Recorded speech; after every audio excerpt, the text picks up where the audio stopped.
আজকে আমার আলোচনার বিষয় মেয়েদের বীর্যপাত হলে কিভাবে বুঝবো। দেশের এবং প্রবাসের ভাই বোনদের প্রতি সালাম। আসসালামু আলাইকুম। আমি প্রভাষক ডাক্তার রিক্তা পারভিন, হোমিওপ্যাথি এবং আয়ুর্বেদিক চিকিৎসক। চেম্বার সেবা হোমিও কমপ্লেক্স অ্যান্ড সেবা ডিজিটাল ল্যাব, উপজেলা মডেল মসজিদের পূর্ব পাশে, শিমুলিয়া, মাগুরা।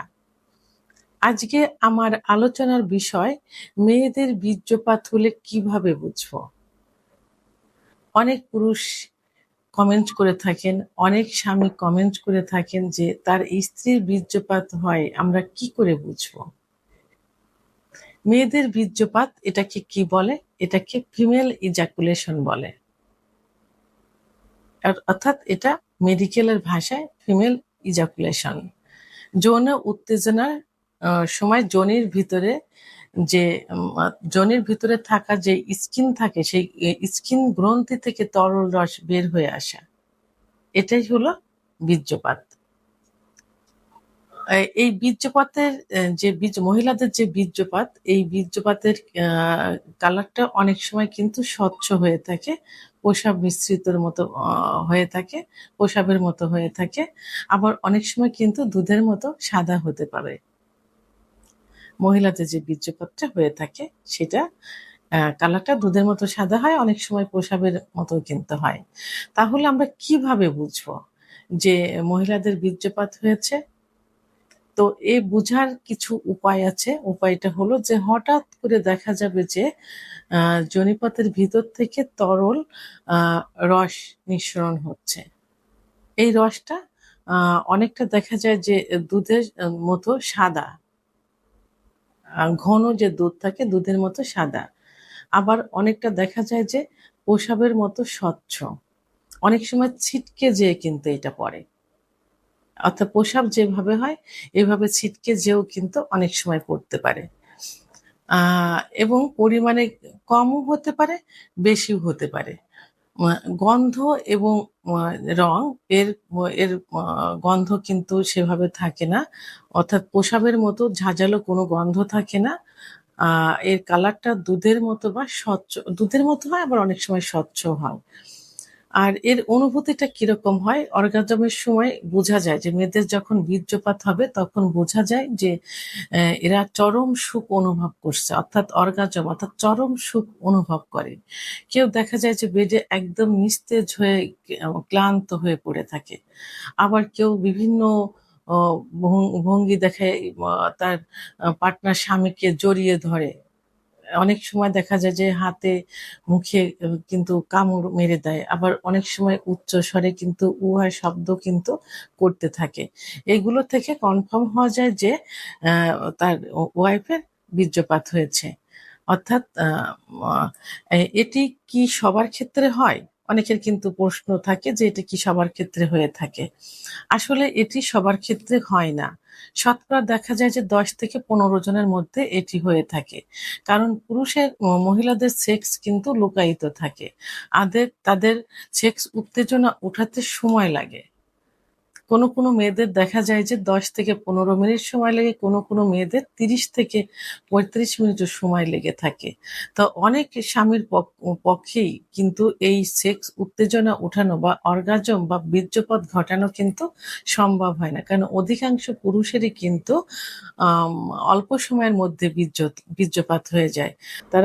তাদের যখন বীর্যপাত হয়ে যায় ঠিক সেই মুহূর্তে দেখা যায় যে তার স্ত্রীর শুরু হচ্ছে, মানে তার ভিতরে অর্গাজম আসছে, কিন্তু এর ভিতরেই তার স্বামীর বীর্যপাত হয়ে যায়। এই ক্ষেত্রে দেখা যায় যে সব মহিলাদের বীর্যপাত হয় না। মেডিকেল ভাষায় এটা ক্ষতিকর কিনা? না, এটা মেডিকেলের ভাষায় এই বীর্যপাতটা কখনোই ক্ষতিকর না। কারণ এটার গন্ধ আলাদা, রং এর গন্ধ থাকে না, আলাদা কোনো রং থাকে না।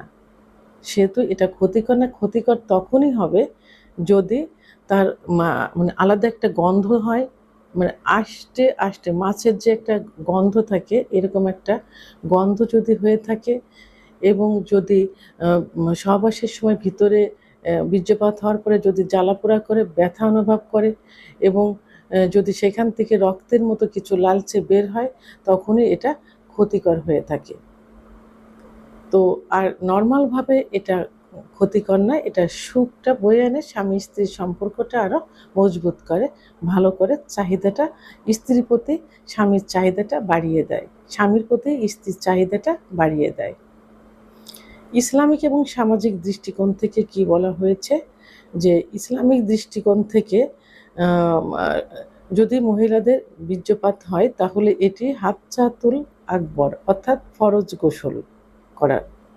তো অর্থাৎ এটা হলে ইসলামের দৃষ্টিকোণ থেকে অবশ্যই ফরজ গোসল করা তাদের জন্য ফরজ হয়ে যায়, অর্থাৎ গোসল করা তাদের জন্য ফরজ হয়ে যায়।